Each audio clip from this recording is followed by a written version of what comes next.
नमस्कार, कैसे हैं आप लोग। उम्मीद है सब अच्छे ही होंगे। जैसा कि मैंने लास्ट वीडियो में बताया था, हम सेक्शन 87A जो कि हमारा रिबेट का सेक्शन है और मार्जिनल रिलीफ का जो हमारा सेक्शन 18 है उसको अलग से डील करेंगे। तो आज की हमारी वीडियो का टॉपिक है सेक्शन 87A रिबेट। अब इसमें जानने वाली बात यह है, जो हमारा ये 87A इतना इंपॉर्टेंट क्यों हो जाता है, इसको हम दो तीन एग्जाम्पल से समझेंगे। हमारा जो सेक्शन 87A है, अभी हमारा फाइनेंशियल ईयर है 24-25, जिसके लिए अभी हम लोग अपनी ITR दाखिल कर रहे हैं। इसी का असेसमेंट ईयर है 25-24, ठीक है। अब गवर्नमेंट बोलती है, अगर हम ओल्ड रिजीम की बात करें, जो आपका 0 से 2.5 लाख तक आपका टैक्स, आपकी इनकम जो है वो एग्जेम्प्ट है, जिसको कि हम बेसिक एग्जेम्पशन लिमिट भी बोलते हैं, ठीक है। लेकिन जब टैक्स देने की बारी आती है तो हम 5 लाख रुपए तक टैक्स नहीं पे करते हमारे ओल्ड रिजीम में। वहीं पे सेक्शन 87A का रोल आ जाता है। होता क्या है, जो हमारा जो टैक्स स्लैब है, अगर हम ओल्ड रिजीम में देखें जो हमारा टैक्स स्लैब कैसे वर्क करता है, जो यहाँ पे मैंने लिखा भी है लेकिन ये बहुत छोटा छोटा है, इसको मैं बड़ा करके दिखाता हूँ। अगर मैं अभी करंट असेसमेंट ईयर की बात करूं, करंट असेसमेंट ईयर में अगर मैं बात करूं, उसमें भी अगर मैं ओल्ड रिजीम की बात करूं तो उसमें हमारा टैक्स स्लैब कैसे चलता है, 0 से 2.5 लाख नील टैक्स। ये नील क्या है, basic exemption limit, basic exemption limit. फिर उसके बाद है 2.5 टू 5 लाख, यहां पे हमारा रेट क्या है 5%, ठीक है। फिर 5 टू 10 लाख हमारा जो रेट है टैक्स का वो है 20% एंड सो ऑन। मैं पूरा क्यों नहीं लिख रहा, क्योंकि हमारा जो काम है, हमारा जो सेक्शन 87A वर्क करता है, अगर मैं ओल्ड रिजीम की बात करूं तो वो इतने दूर में ही काम करता है। लॉजिकली हमारी सिर्फ 2.5 लाख तक की इनकम टैक्स फ्री है, लेकिन अगर हम ओल्ड रिजीम में फाइल कर रहे हैं तो हमें 5 लाख रुपए तक टैक्स पे नहीं करना। वो टैक्स पे क्यों नहीं करना है, क्योंकि यहां पे हमारा काम करता है section 87A। As per old regime section 87A ये बोलता है, जो 2.5 से 5 लाख तक की आपकी इनकम है, जिस पर कि 5% के हिसाब से आपका जो टैक्स बनता है,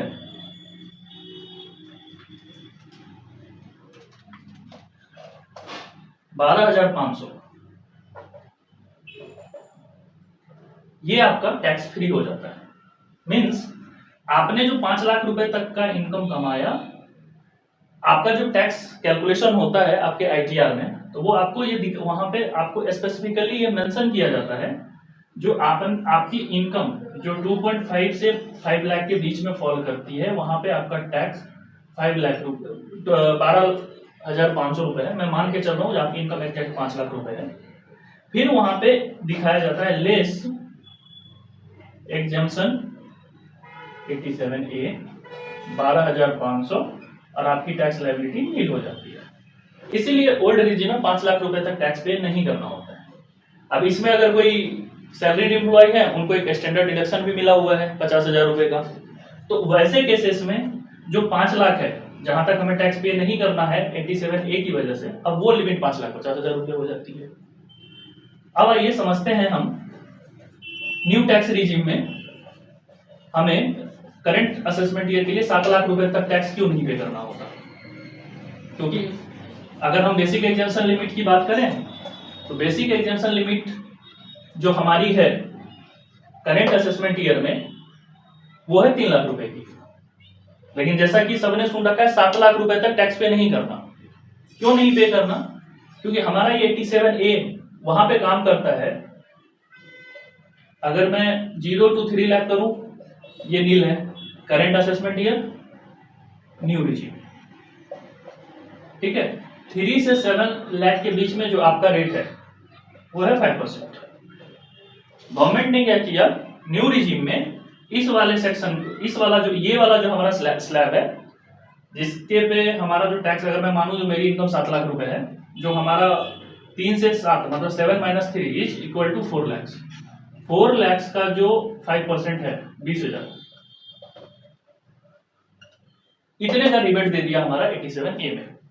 अब इसकी वजह से क्या होता है, बेसिक एग्जाम्पशन लिमिट आपकी 3 लाख ही है, लेकिन लोग बोलते हैं 7 लाख तक टैक्स फ्री है।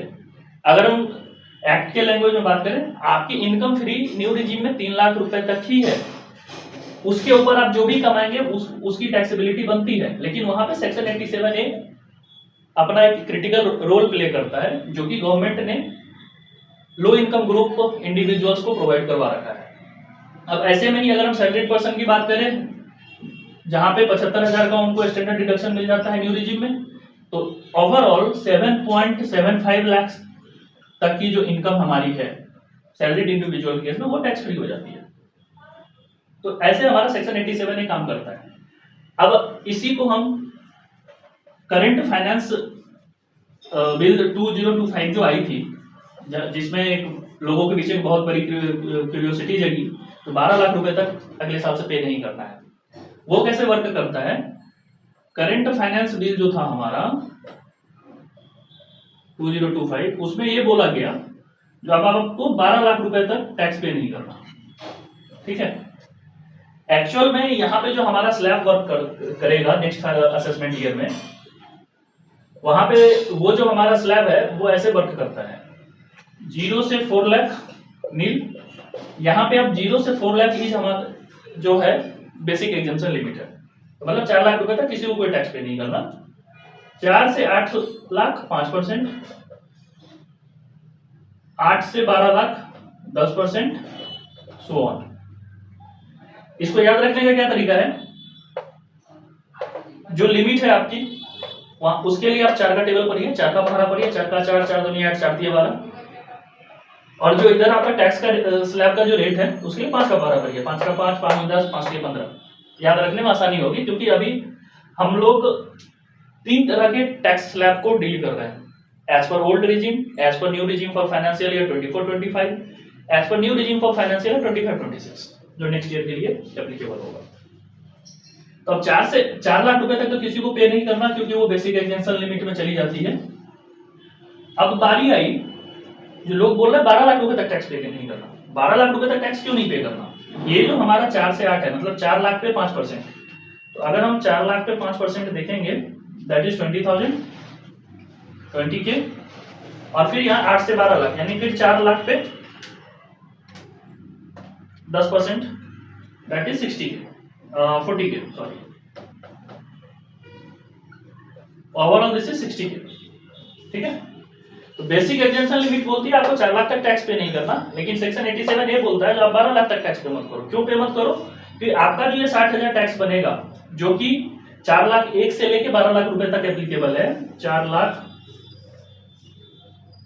1 से 12 लाख तक एप्लीकेबल है, उस पे जो आपका 60,000 का टैक्स बनेगा उसका हम आपको रिबेट दे देंगे सेक्शन 87A में। अब यही अगर मैं सैलरीड एम्प्लॉयज की बात करूं, जहां पे 75,000 का उनको स्टैंडर्ड डिडक्शन मिलेगा, तो यही 12 लाख प्लस 75K इनका हो जाता है 12,75,000। मतलब सैलरीड एम्प्लॉय को 12,75,000 तक टैक्स पे नहीं करना। और इसके ऊपर जो सेस वगैरह लगता है वो 4% अलग की कहानी, अगर आपकी टैक्सेबिलिटी बनेगी तो सेस भी लगेगा। ओवरऑल इस वीडियो के माध्यम से मैं आपको ये समझाना चाहता हूं, जो गवर्नमेंट बेसिक एग्जेम्पशन लिमिट सबके लिए देती है, उसके ऊपर वो कुछ रिबेट देती है जो उस इनकम ग्रुप में सबके लिए एप्लीकेबल होता है। तो लेमन लैंग्वेज में मैं अगर आपको ये समझाऊं, जो बेसिक एग्जाम्पशन लिमिट डिफाइन है, ओल्ड रिजीम में 2.5 लाख, न्यू रिजीम में for current financial year, for current assessment year 7 lakh, and for next assessment year 12 lakh. तो वहां पे रिबेट अपना काम रोल प्ले करता है, जिसकी वजह से टैक्सेबिलिटी या तो 0 हो जाती है या तो कम होती है। अब इसके ऊपर बहुत लोग ये बात बोलते हैं, जो 12 लाख से सपोज आपकी इनकम, आप सैलरीड इंडिविजुअल हैं और आपकी इनकम 12,75,000